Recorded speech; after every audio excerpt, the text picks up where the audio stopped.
Hi, everyone. Thanks for joining us for this episode of Cross Currents, this series where we connect policy and economics to what matters in your portfolio. I'm Ben Fawcett, Vice President, Canaccord Genuity, and with me, as always, is Rod Phillips, Vice Chair, Canaccord Genuity, and former Finance Minister of Ontario. Lots to go through this week. We'll be discussing Carney's second trip down to Washington. We'll be looking at the U.S. shutdown, the Canadian upcoming budget, and finally touch on Canadian markets, which have been strong despite tepid economic data. So, Rod, great speaking again. Yeah, good to see you. Good to see you. And let's dig straight into it with Carney's second visit to Washington. Expectations weren't that high, but came back empty-handed again.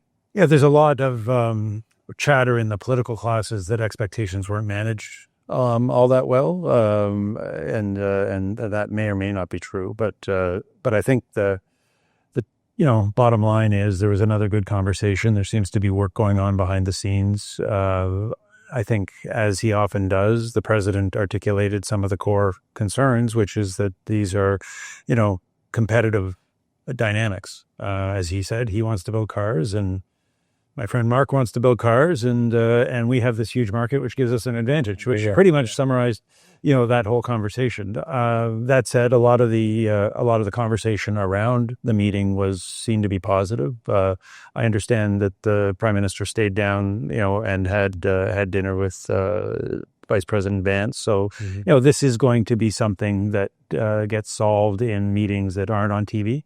And I think people have to, be sympathetic to that in terms of the work that has to be done. And the dialogue and the relationship seem to be strong. But from a Canadian economy perspective, of course, things continue, you could say, to get worse, certainly not to get better. And that uncertainty is causing a lot of challenges. And I think until there's clarity, the position that Canada's in seems to weaken.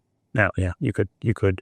There's arguments to say the same from President Trump's perspective, but I think, certainly from a political perspective, given all the balls that a new prime minister is trying to manage, a minority parliament, a budget upcoming next month, feuding provincial premiers, he has some pretty complicated dynamics to manage, and people would like to see some progress on this file. I don't think the front page headlines in the United States, in the New York Times, were, Trump doesn't get progress on Canada trade deal, but they were in Canada. And I think that just reflects the difference in importance. Yeah, I want to touch on the political implications. I mean, the other side is, should we be thinking about this now as status quo until we get into Canada, US, Mexico free trade and that negotiation, which takes us to July 2026? Certainly there was conversation that we could expect some, changes, whether they're steel and aluminum. Some of that, I think, is why people are now looking and saying what was accomplished, because there was, again, that expectations management part of it. Yeah. But I think given the dynamic with this president, with all the other features of going on, I don't think we can really expect status quo at all, which I think is a problem. The USMCA agreement really gives Canada preferred access, and the Prime Minister said that, relative to the rest of the world. But the sorts of decisions that affect economies are ones that are made not over quarters, but people make decisions years out, 5 years out, 10 years out. And I think we're seeing different companies seemingly make some different choices. We saw Imperial Oil's decision for their head office in Calgary. It may or may not had to do with this. We saw GM take one shift off its plant, its Silverado plant out in Oshawa. On the other hand, we see investments continuing by Ford in its truck plant. So, different companies are placing different bets. But I guess everybody would like to know what the odds are. And I think it is now going to, we saw it in the trade deficit numbers, the second highest in history in August, 6.3 billion. It is having an impact when a country that trades as much as we do and trades as much with one other country as we do. This kind of uncertainty is going to have a multiplying effect. Again, back to the politics, putting pressure on the Prime Minister, the different constituencies, central Canada, Quebec, Ontario, worrying about steel, aluminum, autos, the West, focusing on energy. These sorts of dynamics will continue to add pressure to what already is a tough job. And, the other side of that is obviously this creates huge uncertainty in the Canadian economy. And so Carney could get a deal today that would be beneficial for the Canadian economy. On the other hand, you do have renegotiation of the Canada-US-Mexico Free Trade Agreement, and that would be July, several months before the midterm elections.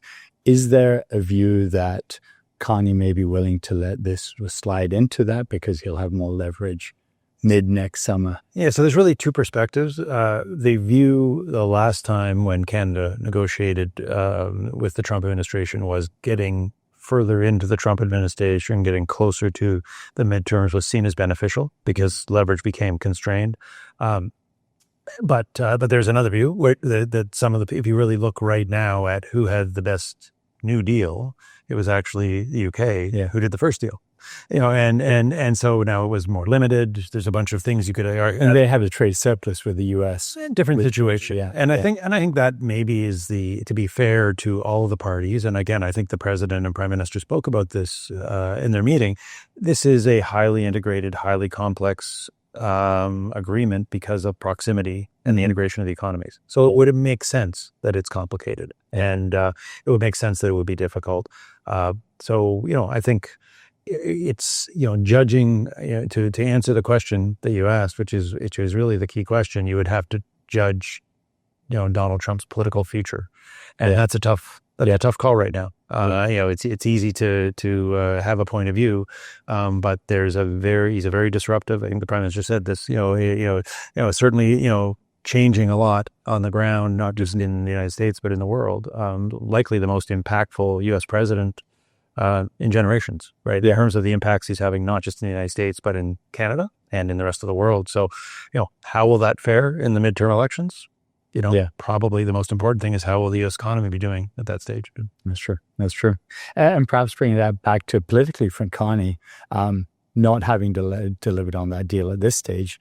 What do Canadians make of that, and what's the political options? Is he under any pressure to deliver elsewhere? What are the priorities at this point? Listen, there are a number of other key issues, cost of living, housing, crime among them, that are really concerning Canadians, unemployment in some parts of the country.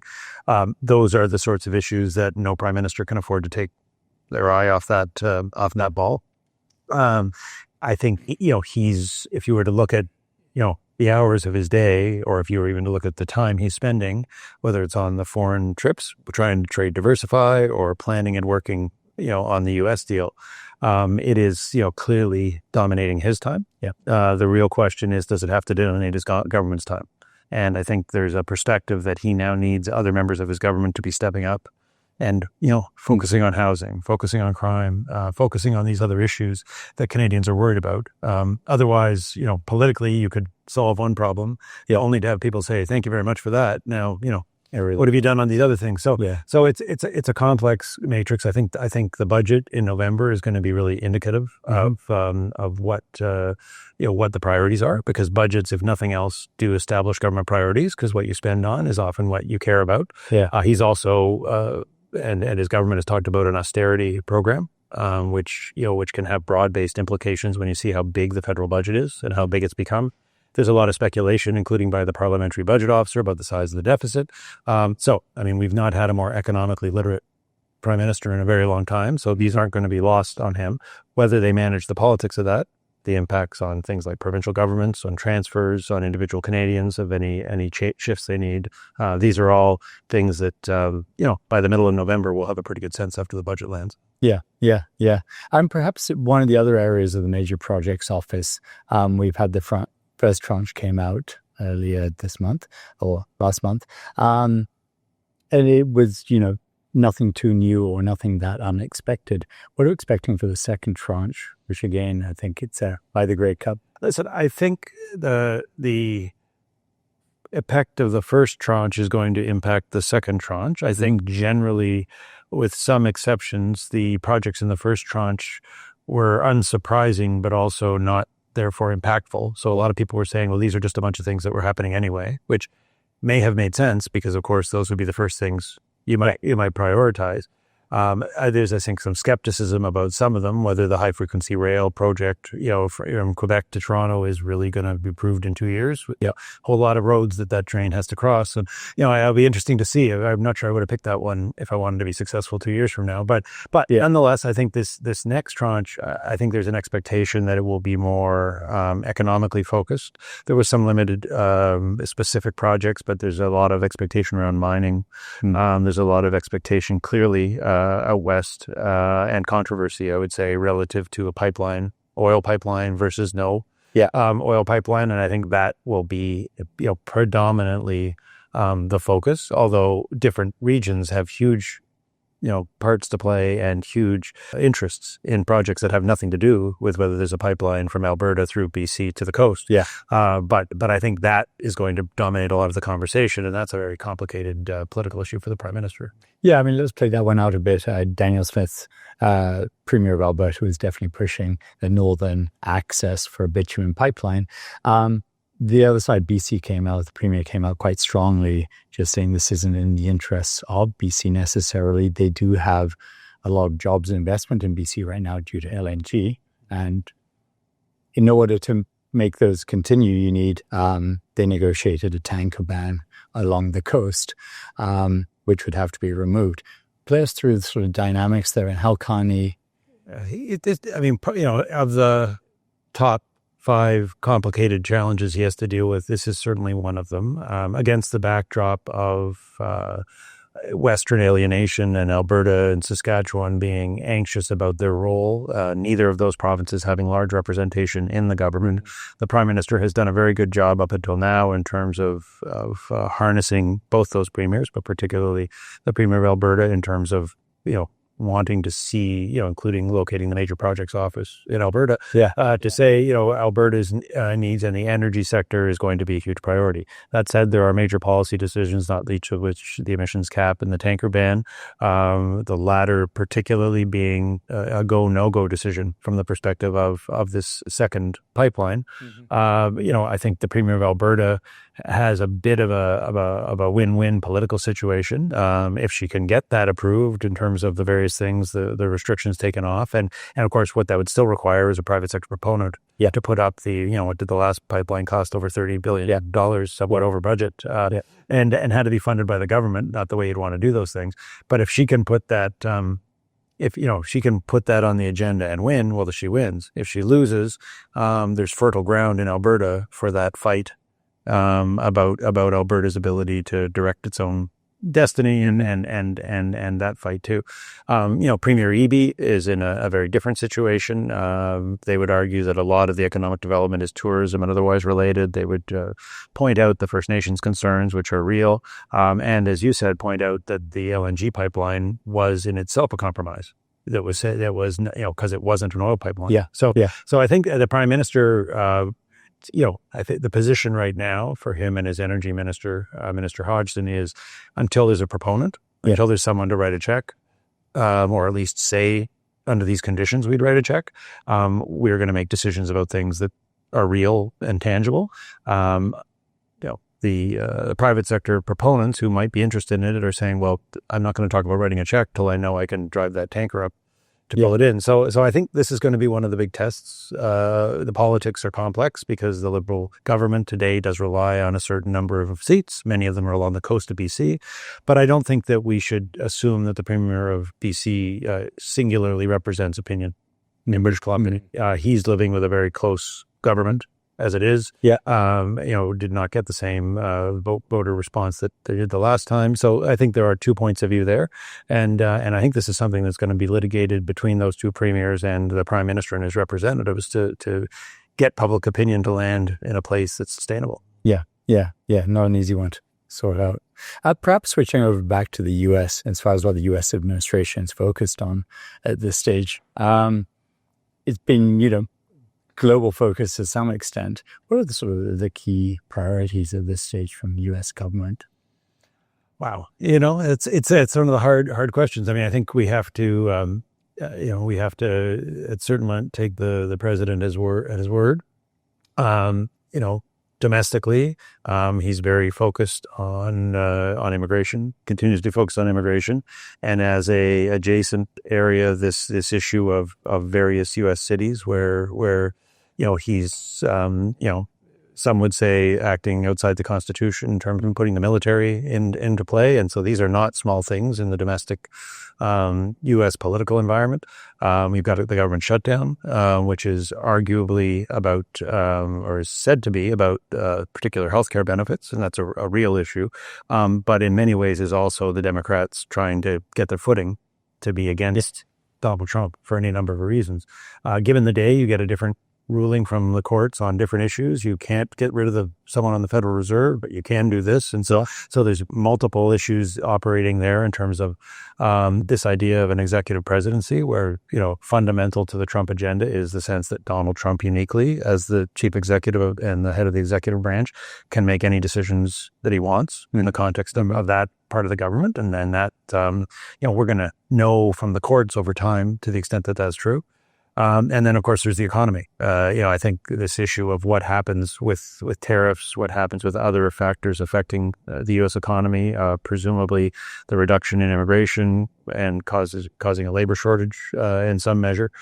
These are all factors that are going to affect how individual Americans, see his presidency and see the world. I'd say that, internationally, we could have a whole discussion about that, but very active and very public internationally, both on the trade front, but particularly when it comes to things like the Ukraine and what's going on in the Middle East. So there's no shortage of issues that reliably people do, not just in the United States but elsewhere. But I would say, particularly in the United States, voters do tend to focus on what people call the pocketbook issues. Yeah. Are things costing a lot more than they used to? Are they getting a raise at work? Is the line they're working on has got another shift, so they got some overtime to do, or are they scaling that shift back? Yeah. And there's certainly, segments of the U.S. economy and agriculture that are suffering as a result of tariffs. There's segments in terms of manufacturing that are accelerating because of some of these activities. Many of the changes the president make will take a long time. Yeah. Even if you believe in them, will take a long time to have an effect. So, trying to put the dart in the dartboard about what are people going to feel like this time next year is what a lot of people are trying to do, because that, of course, will affect the midterms. And the midterms, should he, do well in the midterms, then obviously that would be an affirmation of the approach and further empower his agenda. Should he lose one of the houses, we could be back into the cycle of impeachments and other things that would generally slow down the workings of government and elevate the tensions. So it's something he's familiar with from his best term. Yeah, and presumably less intimidated by it. I think once you've been impeached once or twice, it probably doesn't feel as bad the third time. Which I call. Exactly. And actually, it's interesting looking at U.S. economy too right now. And the AI theme, data center build out, seems to be a theme that keeps reappearing. U.S. GDP, I think last quarter came in 2.9%, around 3%. Let's say half of that, by some estimates, is due to investment in data centers, power generation, which again, if that continues, that could actually... It's clearly both in the kind of companies that are really just exploding in terms of value and opportunity and in terms of the possibilities, really a key driver of U.S. growth. There are those as well who've pointed out that's a vulnerability because of the concentration in that sector. Yeah. And even some quite informed folks who liken it to the fiber build that happened in the late 90s and how, it may not be the people who put the money in who get the value out, but all this is creating value. Yeah. Because AI at the end of the day is going to lead that productivity revolution that's going to help, be a tailwind against some of these transitional headwinds with the president's agenda. So it'll be, and what does that mean for energy? What does that mean for all the adjacent spaces? Yeah. And lots of interesting talk about opportunities in that regard. The Canadian economy's perspective as well, whether it's the small nuclear reactors or other parts of our energy sector, and how fueling the capacity of that AI behemoth is going to be a big part of making it work. And we have seen copper, aluminum, a lot of different minerals start to move. It would be interesting to see from that gas, which could potentially power a lot of these data centers as well. So, I mean, that could help the Canadian economy if we get similar amounts of investment. Perhaps sort of bringing it back to Canada and the budget coming up late October, early November.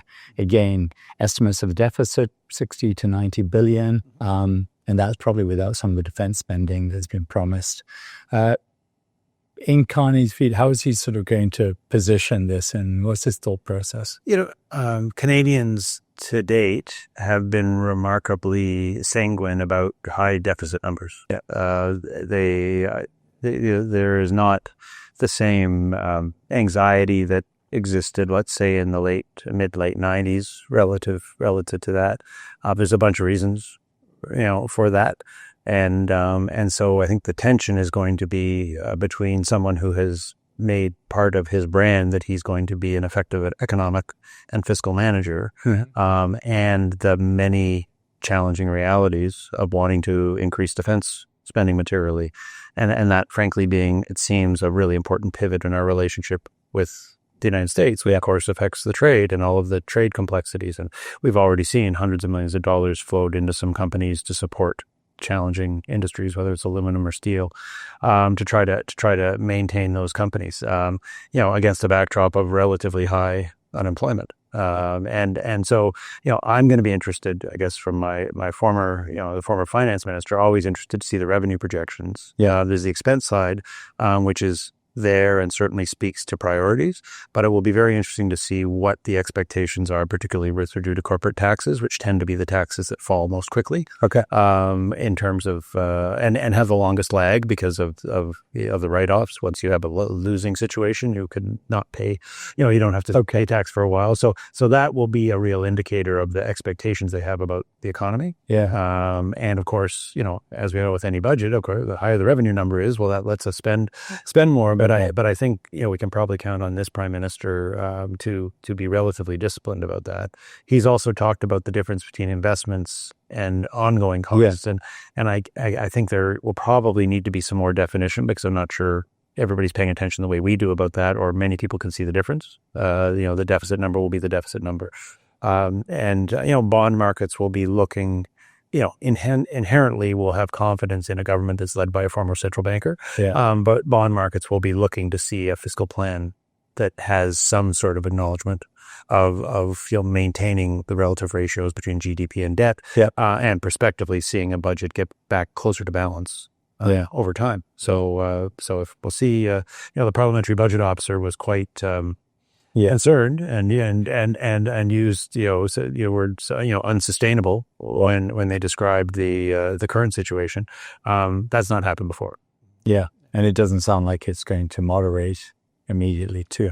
It's hard to so much of this. And remember, we're also having an off-year budget. We're kind of partway through the year. There'll be another budget come the spring, so that does provide some flexibility. This is a issue of the government's own making, because they decided to delay the budget and couldn't go, a full fiscal year without telling somebody what it was doing financially. That's always the case when you have to borrow a lot of money. People tend to want to know what you're going to do with it. And in the capital budget, I suppose that's going to be an interesting maneuver on his part. Well, that is. I mean, probably not. We could put everybody to sleep pretty quickly talking about public sector accounting, but it is fair enough to say, and useful enough to say, particularly for a business audience, that public sector accounting and private sector accounting, although they have some things in common, do have some fundamentally different realities. And that reflects, especially at the national level, the reality of being a sovereign, and the flexibility that gives you. So it isn't as easy to read through the balance sheet and the income statement of the government of Canada and look at it the way you would look at a company. But at the end of the day, people are going to be looking for trajectory in terms of revenue, trajectory in terms of spending, the deficit, and then with that trajectory, how does that debt expand? Because the cost of money, if depending on one's view of the cost of money, but in this idea that it's going to not get cheaper over time, obviously the bigger that number is, the bigger a part of the overall expenditure of government gets absorbed by debt. And those debt to GDP ratios are moving up. And just not that because you got me on debt. But the other thing that COVID taught us, but we kind of taught regularly, is debt and deficit, but particularly debt and borrowing, are a relative issue. So The rest is other countries, how the G7 countries. sovereigns, sub-sovereigns, and so there is an expectation, insert large institutions, funds have requirements around a certain amount of certain grade of debt. Yeah. That means there has to be a certain amount of that graded debt. Yeah. And so if we were to go back to, say, pre-COVID periods and say, look at the balance sheets of different things, we'd say, wow, I didn't know that AA and AAA, that then and that now would be two different things, but there's got to be a relative supply of that money for people to be able to meet the various obligations and requirements. So although that's not an explicit part of how global finances are managed, it is a little bit a matter of what's happening elsewhere. So they're spending elsewhere as well. Japan, China. Yeah. So that person is absorbing capacity, but it's also saying, well, if we say there's an issue here, then aren't we implicitly going to be saying there's an issue here, here, and here? And do we really want to, as a bond rating agency, do we really want to be that, the ones? And we've seen this particularly with European debt, where there's been a real reticence to if there's a problem in this country, then that must mean there's another 5 countries that instantly. That's a problem. And what does that do, to the availability of capital, the cost of capital? So we might have more breathing room. That's so far one possibility. Covered a lot of ground there. Just before we wrap up, perhaps what are you looking at in the next couple of weeks? It's still a month out to the budget. Yes, and it's going to be a super busy time. Again, expectations are being sort of reset, but still there are expectations around the trade issue. Yeah. We're going to see some more economic data, although it's interesting with the U.S. Government shutdown. There's a big gaping hole there, but no data right now. now. Important economic data, and it won't be any different than previously. People were looking at the combination of jobs and inflation to see where does that and what does that mean relative to interest rates. But again, the relative lack of data and what that does in terms of the response of the Fed is going to mean that bankers around the world are not going to have that anchor. In the same way that they would have historically. I think this issue, watch very closely, this, playing out of the Alberta versus British Columbia and the pipeline. I think that is going to, in advance of the major projects, that the Premier of Alberta has been, in my opinion, unfairly pointed about saying this, but has said that if there's a pipeline, she has at least said it in the positive. If there's a pipeline, then that speaks well about the future of Canada. And it might imply that if there isn't one, that it doesn't. And I think that will continue to be a battle of words and some pressure to put on things. But as I said, it's hard to imagine in the absence of a proponent there being a project. I do think there'll be a lot of lobbying and jockeying around what's on this project's list. And I'd be hopeful that there's a lot of now private sector initiatives, whether they're in the resources sector or otherwise, where these accelerated approvals really could make a difference. Yeah. And I do wonder with, what we're seeing on the resources right now, if there's more interest in pushing forward with some of those mines and other big projects. It's in Ontario. Structure to go with that. Yes, in Ontario just announced this idea of special economic zones, clearly targeted at resource areas. The discussions with many of the First Nations are becoming more advanced and I think more to the point. About things. We're seeing the sort of funding that the governments have put in place for these projects now starting to hit the ground. So I think there's a lot to speak of there that's going to be kind of dynamic. And remember, we've got a provincial election coming up in Quebec a year from now. So inevitably, when governments get within that 12-month cycle of an election, then everything becomes a little bit more political.